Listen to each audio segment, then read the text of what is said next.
I love Life seeing is other. good. Is it crazy for you? Yes. All right.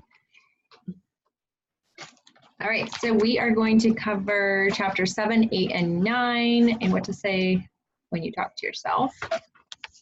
And super excited about learning how to rewire our brains. Any big takeaways from chapter 7? The thing I was thinking of was interesting how how it's a lot easier to talk about our problems than what is possible, or we just tend to err on that side or program that way. I don't know. And it's fascinating to me that as I am learning this, and I don't know if this is true for you guys, that you start to become really aware of other people speaking really negatively. Like, does that just is like, wow, so much negativity in this world. And it's crazy. It's crazy. Yeah, that blows me away too. Like, we were just talking about it, that we have a dear friend who we love and look up to, and he's really good, really good at fitness and stuff. But he also engages in a lot of negative self-talk. I think out of an effort to be kind of, because he's fitter than average, and I think as a way to kind of be relatable, he just disses his own capability. I'm like, you do realize what you're doing, right? It's like you could be like 10 times fitter if you knock that off. Well, the thing is, like, he often has an injury, which is so fascinating. Like, he's really fit. It's like I always get hurt. Yeah, and he always gets hurt. Like, he always has an injury that he is nursing in one way or another. Like, it's crazy. It is pretty profound when you start seeing it. And I think it does often come, like, we kind of are conditioned to think of it sometimes as like false, or like humility. I mean, it's false humility, but it's like, yeah, this way of staying humble or relatable. And like, we're just like, own your strength. We want to see you succeed. Right. Fascinating. I often, like, I'm taken aback at first by people who do confidence well, and they just are like, yeah, I know. Like, I know I'm good at this, and they just own it. And then at first you're taken aback, and then you're like, I really like you. Like, good for you. Like, yes. But it's often, like, I hate that I don't like that I am taken aback at first, because I want to point that out in people. I want to encourage that and be like, yes, I'm so thankful that you're like, yeah, I'm good at this. So, but it's not often that you see it. And it's sad that you can see it. It's so obvious because it's not often that people do that. So. I'm totally tracking with you. I'm wondering if we're taken back at first because it, like, unconsciously triggers something in us, like an insecurity to be like, you know what I mean? Because you kind of have to reprogram your brain to be confident and own that. And, like, I think for sure the false humility, like, we're taught that pride is bad, and you can come across prideful if you're just owning your strength. So I don't know, I hear you, Lisa. Yeah. Yeah, I know, like, for thinking of, like, the biggest thing that I'm going through and have been through the last few years of, like, money and thinking negatively about it, that's exactly what would happen. Like, if I would read somebody's post and I knew they were successful, I was like, oh my goodness, how prideful.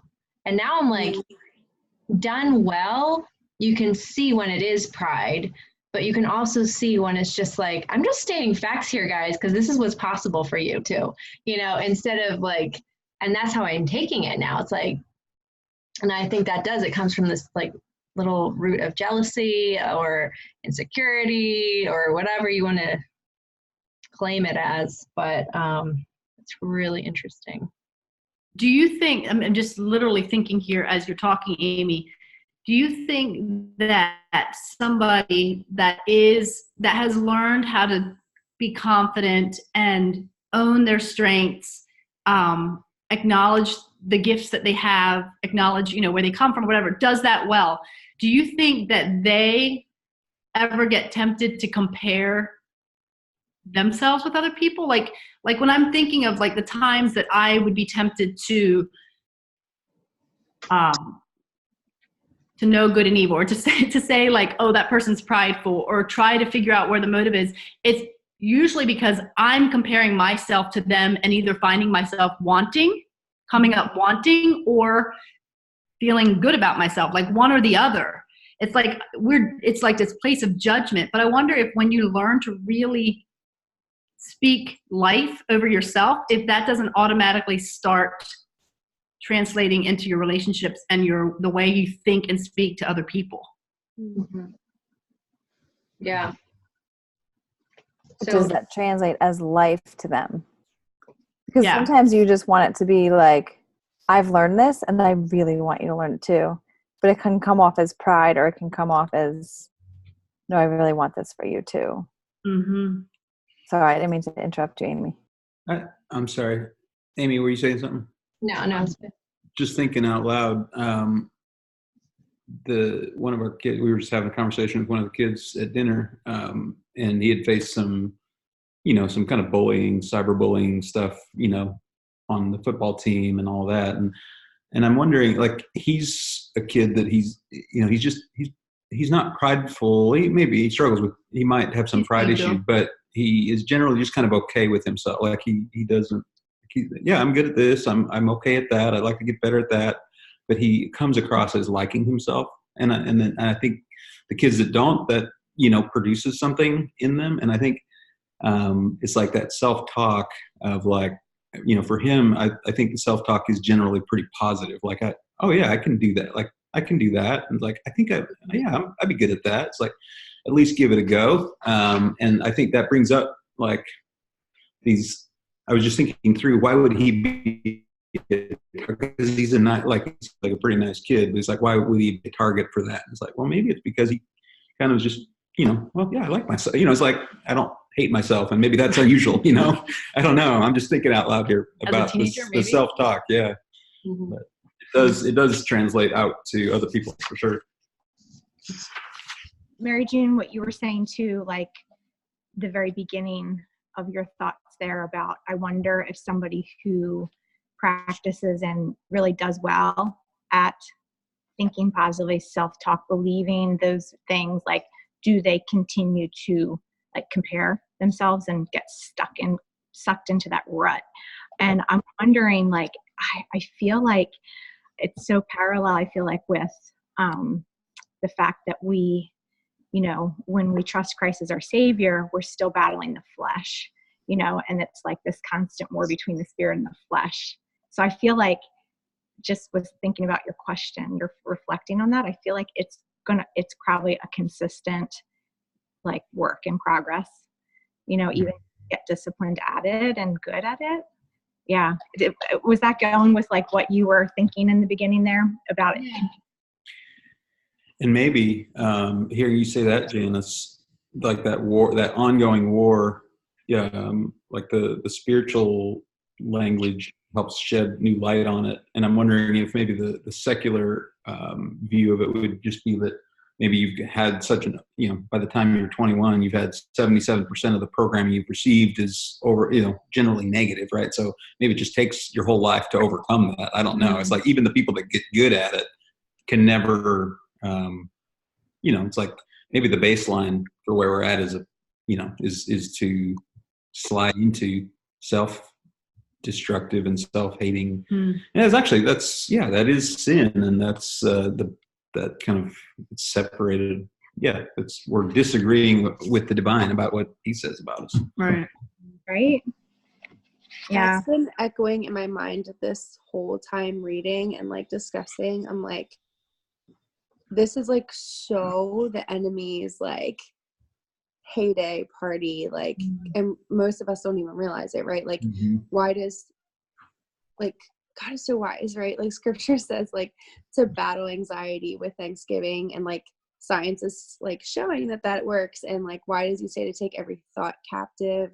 Mm-hmm. And, you know, like I don't think that we do that a whole lot as a whole, like as a body, as a church. And we're just like taught to focus on the actions more than like where it starts. And like even just in chapter 7, and you know, we've been reading and talking about like how we pass that on to our kids and to those around us too. And it's just like, it's so sick and it's so twisted until like we change it, and we can be like healers in each other too. And I felt like learning so much about our minds and our bodies and stuff. I'm like, oh my gosh, I'm going to screw up my kids, or like our love style, you know, our love styles and how that affects them. And then I was just like, if we can teach them healthy healing patterns, like that's really all that we can do. And like, yeah,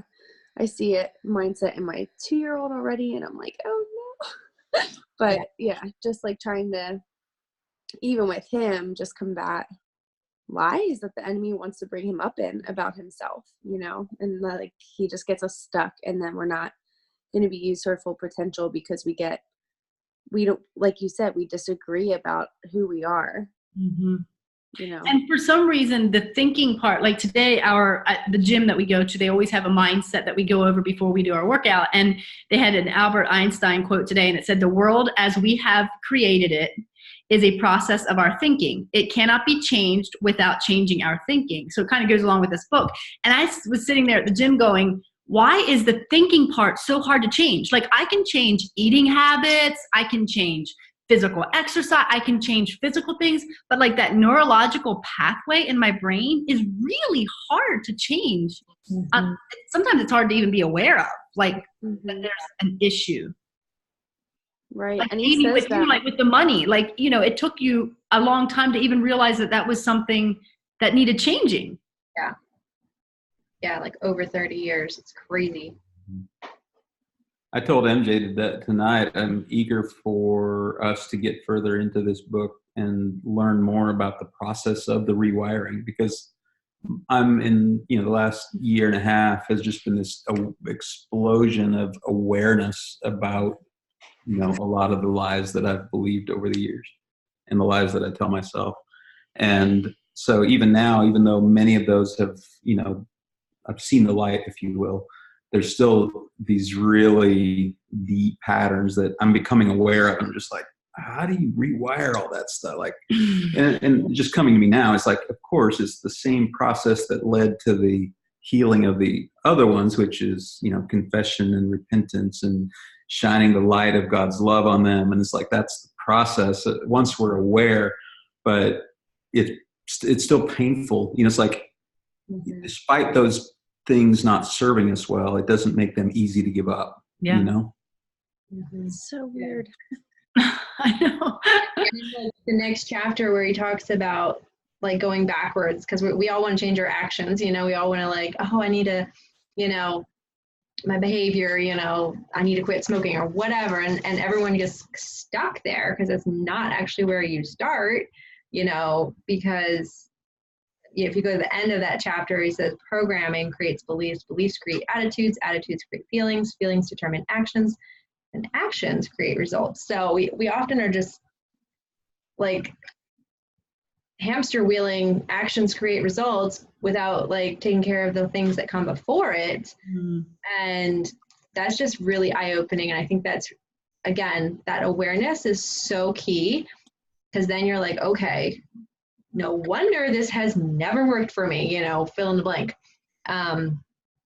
Because, you know, then you didn't feel like it because your attitude wasn't right, because you actually didn't really believe you could anyway. And so, you know, it just goes all the way down the line. And so that's just fascinating to me, because it really just starts with programming. And even saying those words, though, it's not just, because that's a big deal. And it's not a switch, flip of the switch. It's a very consistent practice. And I use the word practice because that's what it is. Like, you're not perfect at it. It's something you got to do all the time. It's called daily practice. Daily practice. Yes. Yes. So I thought it would be good to, unless you had like something outstanding that you wanted to share from chapter 8, because chapter 9 is a lot like the longest chapter, and you know, or maybe it's not the longest, but anyway, but I liked the 5 levels that he talks about, or at least the 4 levels. The 5th one I'm kind of like, but I don't know how you could liken that to scripture. I'm not really sure about that one. Maybe it's like how Christ sees us. I don't know. That's how I would word it. But at least focusing on like how to get to level 4 and how to switch 1 and 2 with 3 and 4. I thought it was very interesting how, yeah, we're aware of all this crazy trash talk that we give, but then we think we're doing better when we say like, oh, I should do this, or I ought to do this, or I think I can do this, where that's just as like negative because you're not answering, you're not finishing the sentence, but I'm not, you know? And that was just really like, ding, ding, ding. Yeah, like I really should try to get to work on time. But, so I don't know if anybody has any thoughts about that aspect of the chapter, something that kind of. I just liked the whole smoking like scenario that he used, and how, you know, I would like to quit or I want to quit. And then it was like, no, you have to start and just completely change the whole vocabulary in your brain. And again, it's going to be a daily practice because, and with a habit like that, I feel like it would be different, but it's, I don't know, we all have really bad habits. So just breaking it down to those simple words that we're saying to ourselves. It's like, no, I don't like smoking. You know what I mean? And that's what he said. It's not, you know, I found it so profound because it's very small in the wording changes, but it's huge in the way that our mind is going to process it. Like putting a sticky note on your cupboard that says, I don't eat junk food. As you like eat your chocolate bar, I don't eat junk food. And like eventually you're like, why? Well, then why am I eating? You know? So whatever your vice is, like telling yourself you don't do it. I think, yeah, that's so fascinating. I think that's a big thing. Sometimes like seeing, like my sister-in-law used to put stuff in her cupboards that said like, oh, you know, a minute on your lips is forever on your hips or whatever, like just stuff like that. And I don't do well with the negative stuff like that. But if because I feel shamed by some of those things.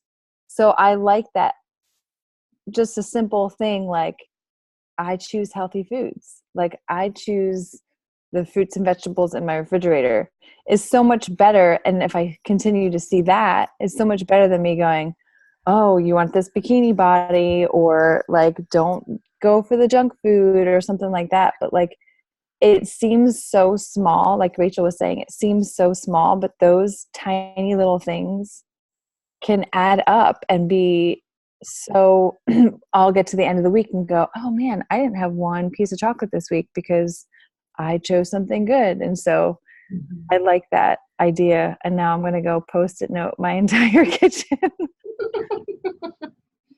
Start small, right? But I think I sometimes, when I read that, the I should thing, I think I get stuck in there. I get stuck in that pattern of I say it, I feel guilty, I get mad at myself, and then I say, well, I should, or I should be better at this, or I should do this. And, you know, it's just a cycle of, it's just as bad as the first one. So I related to that a lot. I suspect, and I mean, I don't suspect, I'm of the opinion that there are, you know, spiritual problems and there are deep human needs that can't be fixed by changing the language around something. I've experienced, you know, years of wanting to modify behavior and not being able to, and all that, until I had a spiritual transformation, which led to awakening around, some other self-talk and stuff like that.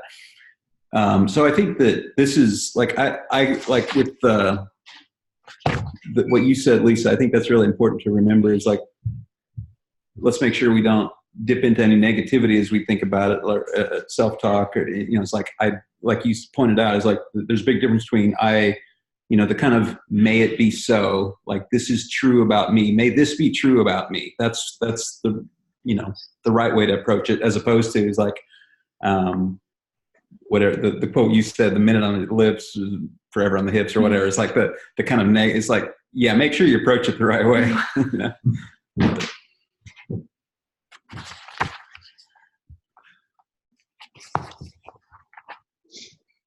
I just think it's fascinating where he says, like, that level 1 self-talk is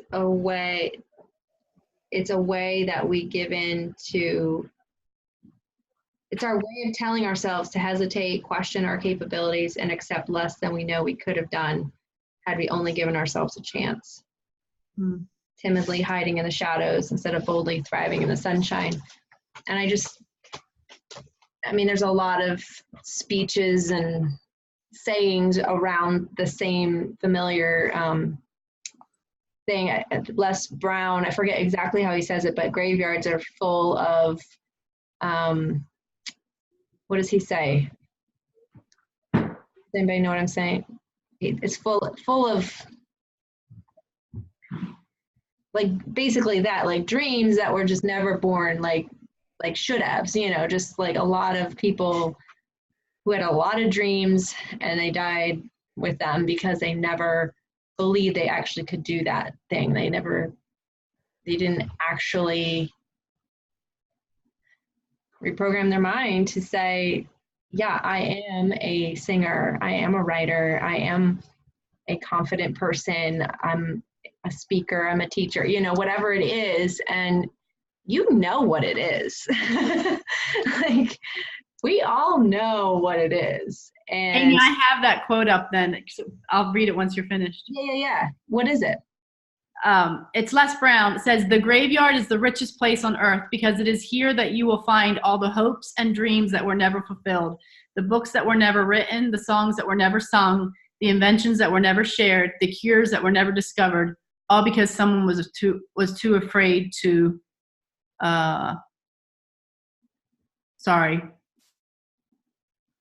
too afraid to," and then it cut off.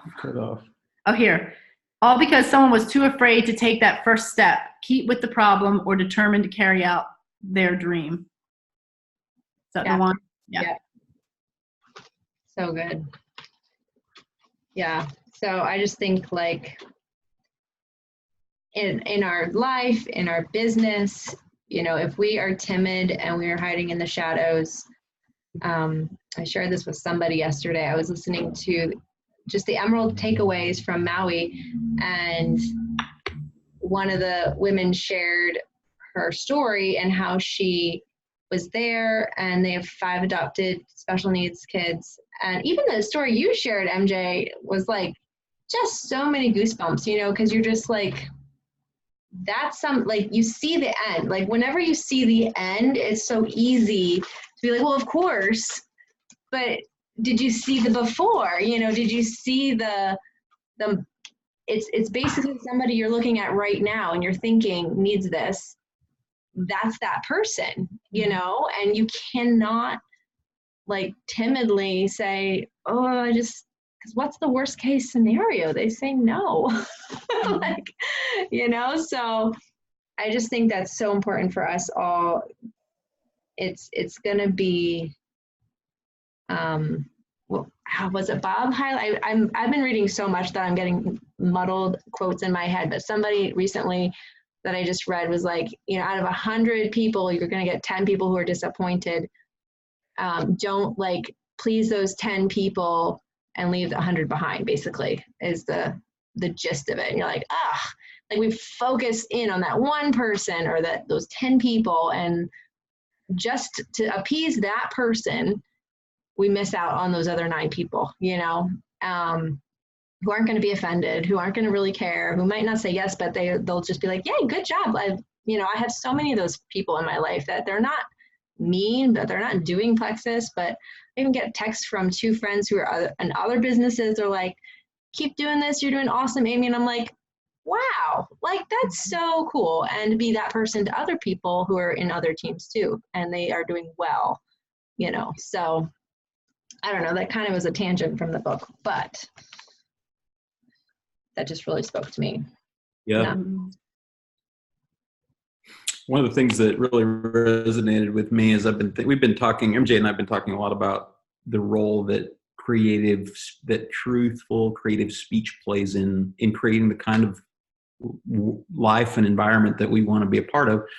And one lecture that I heard about this, he was talking about how we're image bearers of the divine, right? We bear the image of God, which makes us just unbelievably valuable individually, and we have this kind of sovereignty about us that is, you know, it's like, wow, that's such a complicated and beautiful idea. But breaking down, what does that mean? Well, one of the things that it means when we look at God, it's like at the beginning of the Bible, God creates habitable order out of the chaos of potential using creative, truthful speech, right? And so as his image bearers, that's what we're to do, is we're to look at our lives and we're to create habitable order, beautiful, like, as you know, this creative, habitable order out of this chaos, all the things that could be. We create that by speaking truthful, creative speech. Mm-hmm. And that, you know, I was thinking, yeah, mostly to myself, you know, it's like, but being an image bearer, you should be able to do that. Like, again, going back to the conditioning that we have where it's prideful. Why? We're image bearers of the divine. Why do we get caught up in thinking that we cannot speak that over ourselves and other people? Like it's hard to separate the divine from when he is in us, we are in him. Like it's who we are called to be. I can see why the accuser doesn't want us to, but it's who we're called to be. As you were talking, I was thinking of James, just like the power the tongue has. And I've always thought of that in the negative way growing up, just like, you better watch what you say, because, you know, and like, like our words do have power, and like God has designed our minds. Like, thinking about all of this, like, to my last thought, goodness, if I can speak, was just like how God has designed us to actually be able to override the negatives, and like that's so hopeful. Because he said in on page 55, like basically we can go from being a product of conditioned response, right? That like the enemy is just like, you're not good enough, you're not enough, you're never going to be enough, you're not going to amount to whatever, like all those lies. We can go from that to being governed by personal choice, or, you know, like our belief about ourselves will turn out to be correct. And really we have to align our belief about ourselves to what God has said and who God has made us to be. And so you guys are amazing. I'm so thankful for these Tuesday nights. It fills me up so much to hear all of you guys. I agree. Yeah, thanks everyone. So encouraging. Yeah, we could probably talk for like 5 hours, no doubt. No doubt. Oh my goodness. Well, I want to be respectful of time here, and I keep having people popping in. So let's close and cover 10, 11, and 12 for next week. And keep putting your affirmations in the box on our chat. And if you have any breakthroughs or aha moments, put them there too. So, yeah. Cool. Awesome. Thanks for doing this, Amy. Yeah. Thanks for joining, guys. All right. Thank you. Bye.